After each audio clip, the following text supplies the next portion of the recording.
could you show us how to enter attendance by list in the teacher portal? Sure. Let's take a look. For attendance by list, the teacher chooses the class at the top of the page on the toolbar to record attendance. And then all you have to do is click on the attendance menu and choose the option for enter attendance by list. So the teacher here can see all the students in the class that they have selected. And then all the teacher has to do is choose the attendance code to assign to students using the select code dropdown, like A for absent, T for tardy, and then add the code to each student it applies to, like all the students who are absent that day or for a class period. So the teacher just clicks on the blue plus sign right next to the student's name, and then that code is added to the student? Exactly.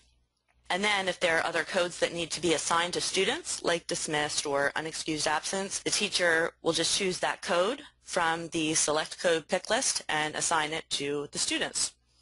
I can see here that some students, their names are displayed in red. Could you explain that for us? Sure. Those are special education students, and that option is also depending on how the MMS administrator sets up the database.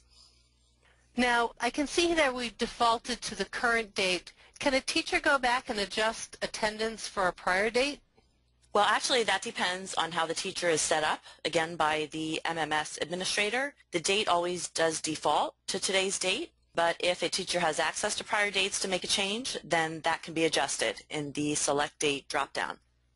What happens if a teacher makes a mistake entering in a code? Well, for the current date, all the teacher has to do is assign that code again with the blue plus sign next to the student, and it will adjust the student's record and remove the code. Now, I see here we have the All Present button. Could you explain that for us? Sure. What that does is it can work two different ways depending on how the MMS administrator sets up the database again. So either the main office will be notified that the teacher has taken attendance and there aren't any absences, or there will be a present code assigned to all of the students. All right, now I see an attendance confirmed. What does that do for the teacher? Well, that actually replaces the All Present button when there is at least one student who has an attendance code assigned prior to the teacher opening the attendance page. So, for example, the main office may have previously assigned an attendance code to a student, like for a field trip or an excused absence, and so much like the All Present button, the teacher would use the Attendance Confirmed button to notify the main office that they've reviewed their attendance and there aren't any changes. Well, that was very good information. Thank you very much, Karen. You're quite welcome.